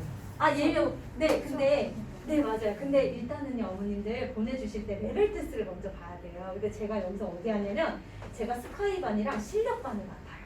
네, 그래서 우리 아이들이 정말 시험을 잘 봐서 여기 반에 오면 좋겠지만 안 돼도 이제 저랑 레벨 테스트를 두 달에 한 번씩은 하니까요. 네, 선생님 수업을 들으면 따로 모의고사를 사서 저렇게 안 풀어도 안 풀어도 되죠? 왜냐하면 어머님들 제가 여기 가니까 네, 이런 작업을 안 해도 됩니다. 이런 작업 안 해도 됩니다. 제가 지독하게. 그래서 딱 제가 10초만 얘기를 해드리면 저는 최근에 이제 우리 아이들이 이제 신입생들 오면 제가 이제 따로 물어보잖아요. 이제 구석에 데리고 가서 어느 수업 어땠냐 이렇게 물어봤을 때 우리 아이들이 선생님 너무 착하고 친절하고 되게 잘 가르쳐 주는데 너무 지독하다. 투머치 지독하다 이런 얘기를 해요. 근데 제가 진짜 착하게 생기지 않았나요? 하지만 지독합니다. 그래서 제가 숙제를 30장, 40장을 내줄 때 제가 다 셉니다. 30장 중에 몇 장 했는지 그게 이제 문자로 나가는 거거든요. 몇 퍼센트 했는지. 그래서 그렇게 생각해 주시면 되고요. 또 뵙길 바라면서 네 오늘 만나 뵙게 돼서 너무 감사하고 반가웠습니다. 아시죠? 박형주 선생님이 저희 원장님께서 가장 자랑스러워하는 선생님이에요. 그리고 나서 박형주 선생님은 약간 조금 이렇게 말씀하시는 것과 다른 걸 느끼셨었던 이유 중에 하나가 뭐냐면 EBS에서도 몇 년 계셨었고요. 그리고 이제 저기 강남하고 목동에 있는 이강이라는 초대형 학원이 있어요. 거기에서도 몇 년 계셨다가 원장님이랑 친분이 되게 두터우셔가지고 하나하나 정리하면서 이쪽에서 뭔가를 키우려고 하시는 거예요. 네, 하기 때문에 에너지도 되게 밝으시고 확실히 커리큘럼적이나 이런 것도 다양하시고 스펙트럼도 화려하세요. 그리고 무엇보다도 아이들하고 컨택 이런 것도 굉장히 좋으시고 그래서 형주 선생님 수업은 저도 개인적으로 많이 추천하는 바이나 레벨 테스트를 통해서 관린다는 게 약간의 근데 그렇다고 해서 다른 선생님들이 절대 안 좋은 건 아니에요. 우리 은영쌤도 계시고 진거쌤도 계시고 다 이렇게 아이들이랑 잘 어울리세요. 네, 다시 한번 인사드리겠습니다. 저는 예일여고하고 선일여고 한 두 학교만을 특수로 잡고 수업 진행하고 있는 강사 서동현입니다. 그래서 만나서 반갑습니다. 그래서 뭐 예일에 대한 상황이나 뭐나 이런 것들은 제가 초반에 말씀을 드렸고요. 이제 문제는 그 친구들이에요. 극상권 아이들. 이제 그 친구들이 가장 문제가 되는 거예요. 그리고 저는 이제 제 본분으로 돌아와서 영어에 관련해만 전달해 드리도록 할 거예요. 가볍게 보시면 일단 어떤 식으로 나오는지 보려면 당연히 작년도 문제를 한번 보셔야 되는 거죠. 해서요. 총 27문항 나왔었던 거고요. 교과서 그리고 모의고사 수능 유형 픽 17하고 미니 1, 2 이렇게 나왔어요. 비율을 가만히 보시면요. 뭔가 눈에 거슬리실 거예요. 두 교재에서 70점이 나옵니다. 괜찮으신 것 같아요? 두 교재에서 70점인 거고요. 각 한 강당 6개의 지문으로 구성되어 있어요. 그러면은 7, 8, 9니까 9, 6에 54, 지문 개수는 54개예요. 모의고사 1회치에 들어가는 지문 개수는 28개예요. 괜찮으신 것 같죠? 그리고 이렇게 기본적으로 생각하시면 돼요. 중학교 때 봤었던 그 한 단원에 해당하는 그 시험 분량이 있죠. 1과라고 한다는 거. 두 지문 가량이 1과라고 생각하시면 돼요. 즉 산술적으로만 계산했을 때 30배가 넘어요. 즉 중학교 때 암기시기에 했었던 공부법 망하는 지름길이에요. 대처 자체가 불가능할 거예요. 거기다가 학교에서 이미 만연해둔 정규 교과 수업 시간이 있습니다. 그 시간 동안 다룰 수도 없는 분량이에요. 학교에서는 당당하게 그렇게 말씀하세요. 나머지는 자기주도. 학교에서는 일정 부분만 이렇게 되어 있기 때문에 스스로가 학습할 능력이 있든 누군가에게 도움을 받아서 채워 넣던 방법을 찾으셔야 됩니다. 혼자 개인적으로 하시기는 매우 힘들 겁니다. 그리고 두 번째 말씀드렸죠? 극성위권 아이들이 몇 명이 쏠리게 되느냐 그게 제일 방법이 된다고. 그러면은 이제 다시 생각해야 돼요. 그 아이들을 1, 2, 3등급을 나눠요. 다른 아이들이 아니라. 하기 때문에 고등학교 1학년 수준의 일반 교재 시중 아무 의미 없습니다. 걔네들한테는 크나큰 자극이 안 돼요. 하기 때문에 1학년 때부터 철저하게 이거 고등학교 2학년 중후반 교재입니다. 만만치 않아요. 지금 당장 읽고 이해하는 능력조차도 버거워하는 상황이라면 더더군다나 힘들어집니다. 괜찮으신 것 같고요. 하기 때문에 수준 자체는 1학년 거 아니에요. 1학년 거 해당되어 있는 건 이거랑 이겁니다. 괜찮은 것 같아요. 근데 1학년에서 교과서 3단원 나오는 거죠. 무려 3개 단원에서 꼴랑 하나씩 나옵니다. 괜찮은 것 같아요. 그나마 늘어난 거예요. 재작년 같은 경우에는요, 소수령 나오지도 않았었어요. 그냥 이거 하나 객관식 픽하고 나왔어요. 수업하면 안 돼요. 교재는 만들어 주고요, 당연히. 그리고 나서 저는 모든 수업을 내신 시간 일할 때에는 모든 수업을 전부 다 영상으로 촬영을 해요. 그렇게 해서 1강 1번, 1강 2번, 1강 3번, 1강 4번 이런 식으로 올려가지고서는 언제나 피드백할 수 있게끔 바라봐줘요. 이렇게 해줘요. 마찬가지예요. 얘네들은 학교에서 아니 학원에서 수업하면 안 되는 거예요. 저거는 철저하게 자료만 제작해주고 영상 촬영해가지고서는요 그걸로 스스로 한 1.2배속, 1.4배속으로 파락파락 보면서 봐야 돼요. 근데 문제가 생겨요. 극상위권 아이들은 그렇게 하면 돼요.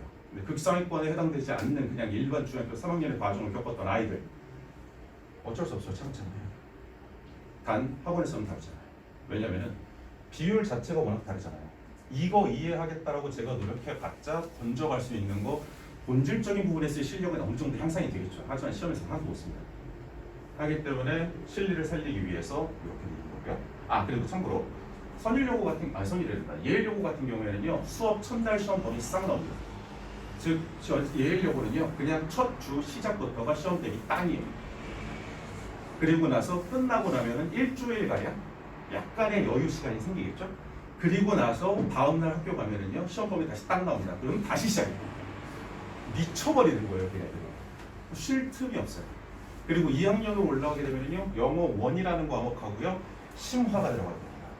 심화라고 해서 이제 과목이 2개로 갈리는 거예요. 물론 심화는 선택입니다. 그래서 어떤 식으로 전략을 짜내가 원본이 되는 것이긴 하지만 그래서 심화로 들어가는 케이스면은요 이만한 분량이 시험 범위가 하나 더 생긴다고 보시면 됩니다. 이해하실 수 있겠죠? 요거인 거고요. 그리고 계산을 한번 조금만 해볼게요. 16, 4, 1은 21이어야 돼요. 이 문항이죠. 외부 지문 하나 나옵니다. 괜찮은 것 같아요. 이거는 애초에 시험 대비 자체가 불가능한 거예요. 그냥 본인 스스로가 가지고 있는 능력을 발휘해서 적절하게 대처해야 돼요. 근데 예일도 조금은 양심이 생기고 있어요. 한 3년, 4년 전까지만 하더라도요. 저도 봐도 신경질 났어요. 뭐이씨 애들한테 도대체 뭘 바라는 게 있다고 이런 것들을 내고 있어. 하고 있는데 점점 하더니 작년 같은 경우에는 굉장히 표현의 문제가 나왔어요. 그래서 극상과에 해당되지 않는 그래도 괜찮게 읽고 이해할 수 있는 친구도 접근 가능한 형식으로 바뀌더라고요. 그래서 예일도 요즘 살짝 작년하고 재작년이 지금 되게 많이 달라졌어요. 1년 사이에 되게 많이 달라진 게 저는 그렇게 생각하거든요. 이유가 두 개예요. 하나는 수능이라는 것에 대한 비중이 커지는 것을 인식을 하는 것 같아요. 왜냐면은 이거 없었어요, 작년. 이거랑 그리고 나서 영어 단어책 썼어요. 해가지고서는 거기에 있는 영어 단어 가지고서는 문제를 이제 만들어 가지고서는 변형 교차시키는 거예요. 근데 작년에는 이거를 넣은 거예요. 3월 5일까지가 작년에 처음으로 들어간 거예요. 지문 개수는 늘어났지만 아이들이 겪게 되는 그 뭐라 그래야 될까요? 난이도적 비중은 훨씬 내려간 거예요. 왜냐면은 풀 수 있는, 읽을 수 있는 수준의 것들이 나오기 시작을 했으니까. 단 여전히 예일은 아주 예쁜 곳입니다. 설명해 드릴게요. 왠지 문항수 보시게 되면은요 빈칸 7개, 알맞은 어휘 5개, 어색한 어휘 3개, 어법 3개. 괜찮게 하신 것 같고요. 여기요. 알맞은 어휘, 어색한 어휘 8개. 제가 감히 단언하건대 이거 제대로 준비시켜줄 수 있는 학원 없을 겁니다. 저도 못해요. 왜냐면은 그 짧은 단기간 안에 지문 개수는 이미 수십 가지예요. 근데 그 안에 나오는 단어 하나하나에 대한 변형, 유의, 반유라고 한다는 거는 찍어서 정리를 하게 되면 그 시험 범위보다 더 많아요. 맞잖아요. 저희도 이제 한국어만 하더라도 표현이 굉장히 다양한 것처럼 그런 식으로 진행이 되는 거예요. 하기 때문에 최선을 다해서 준비는 시켜요. 하지만 그 어떤 학원도 저도 마찬가지입니다. 저걸 완벽하게 대비해서 이건 이걸로 변형될 거야, 이건 이렇게 될 거야, 이렇게 할 거예요. 하기 때문에 저 부분은 인내 끈기를 가지고 본질적인 실력을 계속 쌓으면서 매일같이 쌓아 올리는 수밖에는 없어요. 그거는 극상위권 아이들도 마찬가지예요. 한 가지 차이점이 있다면은 걔네들은 단어를 먼저 일찍 시작을 했었겠죠. 그러니까 상대적으로 어휘력이 훨씬 더 풍부한 상태로 접근을 하니까 수월해집니다. 거기서 오는 차이. 그리고 두 번째, 빈칸 개수도 늘어났어요. 원래 빈칸 개수도 4개였는데 작년 들어서 갑자기 3개 더 붙여가지고 늘린 거예요. 여기서 티가 났던 거예요. 그 수능이라고 한다는 걸 조금 신경을 쓴다는 거. 그리고 나서 아까 제가 말씀드렸죠. 뭔가 조금 바뀌고 있는 것 중에 시험이 작년 6대였었어요. 약간 조금 이상할 정도로 쉬워졌어요. 제가 데리고 있었던 아이 중에 중학교 때 공부를 그냥 적당히 했던 아이예요. 뭐 그렇게 뛰어난 그 정도에는 아니에요. 그래서 처음부터 멘탈 케어를 되게 많이 했었어요. 상심하면 안 된다. 그거 4등급 나올 수도 있고 5등급 나올 수도 있다. 그랬더니 제가요, 걔 중학교 3학년 내내 90점대 나와가지고서는 언제나 2등급이었었어요. 근데 산술적으로만 생각해 볼게요. 보통 중학교에서는 A등급이 적게는 27명에서 100명이라는 가정하에 적게는 25명에서 많게는 42명까지 나와요. 근데 100명 중에 1등급은 4명 받습니다. 2등급은요 6명 받고요. 7명 받고요. 3등급은요 9명 받아요. 즉 100명 중에 20등 안에 들어가 있어야 1, 2, 3이라는 등급이 나오는 거예요. A를 받았던 그 40%의 20%는 4등급을 받을 수밖에 없는 거예요. 근데 그 친구가 작년 시험에 들어갔고 84점? 83점? 나와가지고서는 생각보다 꽤 잘 봐가지고서는 오 되게 잘했네? 하고서는 운 좋으면 3등급 끄트머리에 붙잡고 늘어질 수도 있겠다라고 생각을 했는데 4등급 중후반이 없어요.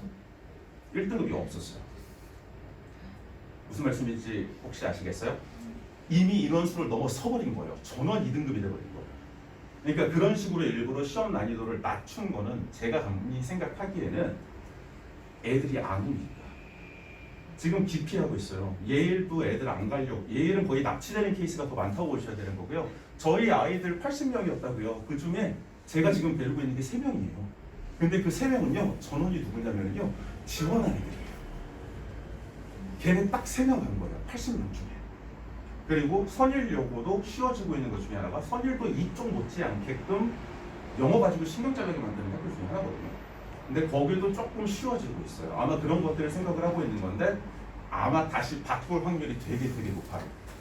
이유는 그렇게 했다간 그 극상위권 애들 의대 가려고 어디 가려고 뭐 하려고 했던 애들이 곤란해져요. 애들 인원수를 채우는 게 문제가 아니라 문제는 걔네들이 흔들리게 되면 여기는 정말 뿌리가 흔들리게 되는 거예요. 하기 때문에 아마 다시 어려운 쪽으로 방향을 틀지 않을까라고 개인적으로 생각을 하고요. 그래서 이렇게 정리되어 있고요. 나머지 보시면은 전부 다 수능 파트인 겁니다. 그렇기 때문에 이 학교는 내신만 차근차근 꾸준히 정말 끈덕지게 성적이 뜻하는 바만큼 나오지 않아도 버텨낼 수만 있다면 안 들어져요. 1, 2등. 그리고 나서 요즘 영어 다시 조금 핫해지고 있는 것 중에 하나가 뭐냐면 작년, 재작년 데이터들이 이제 슬슬 가시적으로 보이기 시작을 해요. 서강대 들어간 친구가 있었던 거고 경희대 들어간 친구가 있었어요. 수능 최저를 걸고. 근데 되게 저도 이제 부원장님이랑 같이 그 애들 이제 입시 관련해가지고 이것저것 보면서 찾아보니까요. 서강대를 들어갔는데 국어가 5등급이고 수학이 5등급이에요. 영어가 1등급이고 한국어가 2등급이에요. 그 친구는 수능 최저 맞춰가지고서는요 2개 합 3이었거든요. 딱 그렇게 맞춘 거예요. 애초에 국어랑 수학은 개폭이 워낙에 크고 컨디션이나 문제 어느 정도의 난이도 조절로 인해서 2등급이 4등급까지 떨어져요. 폭이 상당히 벌어져요. 근데 영어 같은 경우에는요 안정적으로 1등급을 만들어 두는 게 상대적으로 수월해요. 왜냐하면 버려도 되는 문항들이 생기니까 거기다가 90점만 넘기면 되는 거니까. 그래서 그런 식으로 하고 있는데 또 조금 바뀌고 있는 것들에 대한 추세도 있어요. 근데 그거는 아직 조금 더 여유 있게 생각하셔도 되는데 영어는 그런 식으로 바뀌는데 예일은 준비가 될 수 있는 단 2군데 학교 중 아닌 전 3군데 학교 중에 하나예요. 그래서 예일, 선일 이 3개 학교는 학교 내신 시스템만으로 수능에 대한 대처가 가능한 학교입니다. 그 외적 학교는 학교 순수 시스템만으로는요 모자라요. 추가적인 뭔가가 더 필요한 거예요. 그래서 이렇게가 현실이었던 거고요. 그냥 가볍게 예를 들어가가지고서는요. 그냥 지문이에요. 객관식으로 나왔었던 건데 원래 있었던 거 익스펜스라는 거, 에그저버트라는 거, 네일리, 트랙스, 컷백, 온 이거 그냥 중간에 다 바꿔버리는 거예요. 근데 문제는 뭐냐면요. 이런 식으로 바꾸는 게 한두 개가 아니라 거의 전부라는 거예요. 즉 외웠다고 치죠.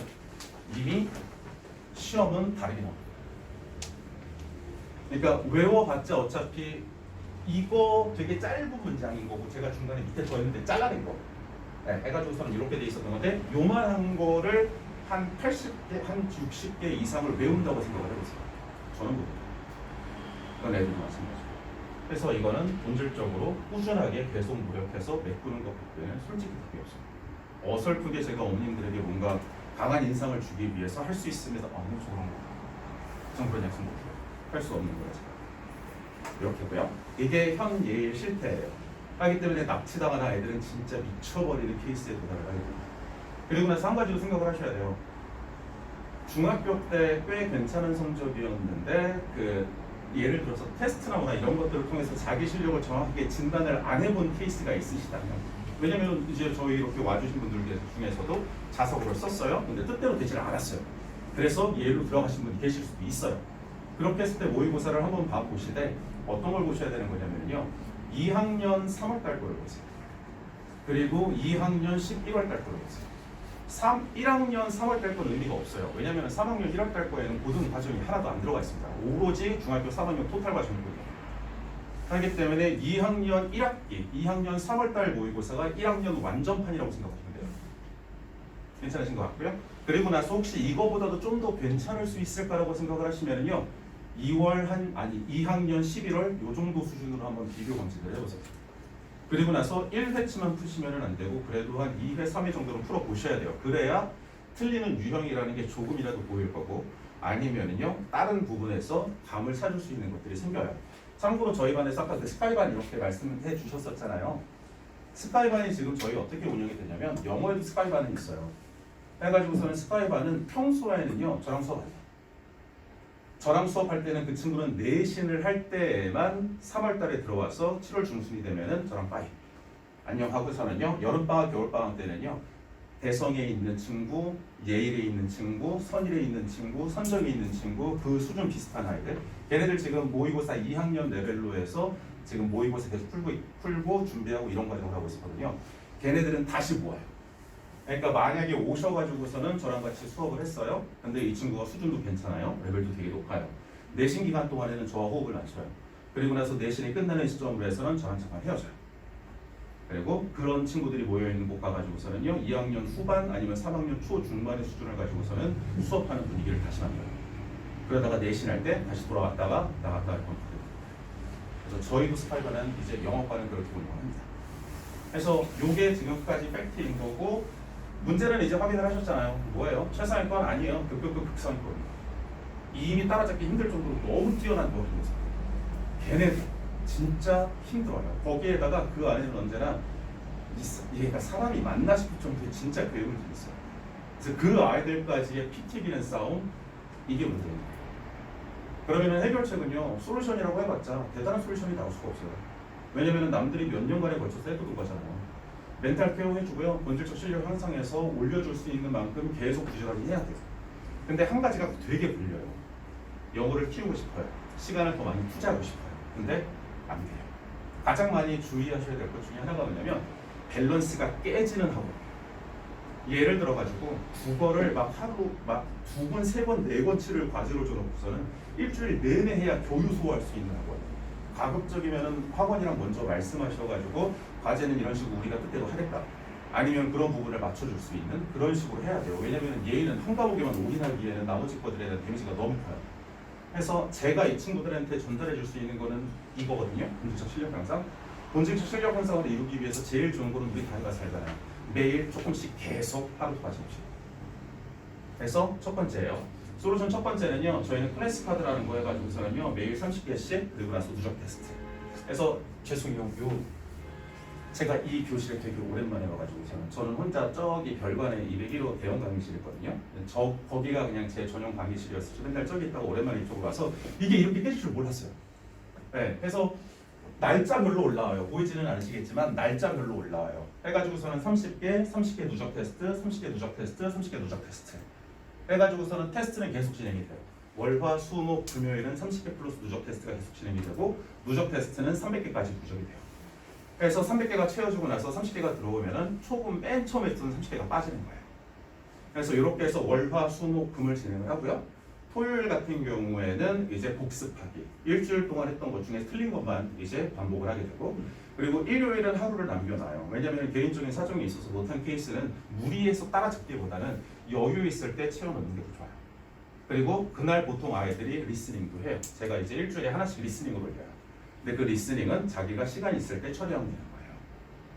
그래서 이렇게 하고 다 일일이 확인하고요. 저는 10시에 퇴근하고 나면 나가는 시간이 보통 11시 20분, 11시 30분이거든요.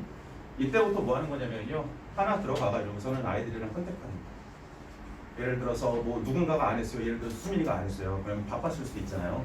그러면 그냥 연락하는 거예요. 수민이 안녕? 하루 어땠어? 잘 지냈어? 그냥 이런 식으로 연락하는 거예요. 오늘 하루도 고생했다. 이런 식으로. 그러면 걔네들은 그냥 바로 알아요. 제가 뭐하러 연락했겠습니까? 단어라는 거죠. 해가지고서는 그런 식으로 계속 개인 컨택하면서 볼 수 있게끔 하는 거예요. 이거는 쌓일 수밖에 없어요. 그래서 그렇게 해야 되는 게 첫 번째고요. 두 번째, 아이들 보통 이런 식으로 제가 연락하는 거예요. 이것도 지금 안 보여가지고서 카톡하거나 전화하거나 해가지고서는 잊지 않게끔 빠지지 않게끔 최대한 챙겨야 돼요. 그래서 그냥 정이 들어갈 수밖에 없어요. 정과 노력. 이게 아니고서는 되지 않으니까. 단 대신에 학원에서 그래서 단어 테스트는 안 봐요. 그 시간 낭비. 왜냐면 10분 15분 본다는 결국은 20분 되고 25분이에요. 그럼 그 시간에 수업해가지고 한두 질문을 전달할 수 있는 것들을 못하게 돼요. 그래서 이게 첫 번째. 두 번째는요. 어려운 그런 표현들 있잖아요.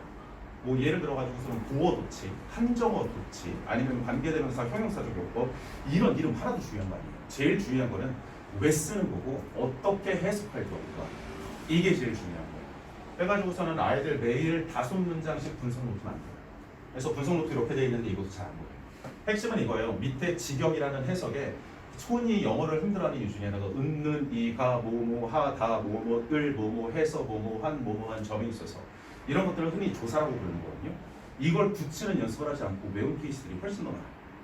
하기 때문에 결국 문장 개수나 시험 지문이 많아지게 되면 해석할 수 있는 능력 자체가 필요하게 되는 건데 그 연습을 굉장히 많이 해요.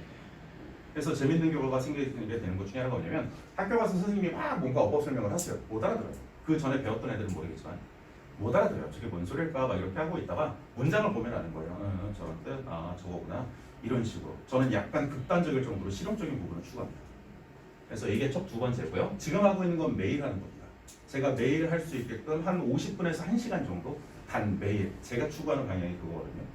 그래서 꾸준히 쌓이게끔. 그리고 세 번째는요. 시험 대비를 했었을 때 아이들이 시험 공부를 하잖아요. 근데 시험 공부를 했을 때 이게 제일 중요해요.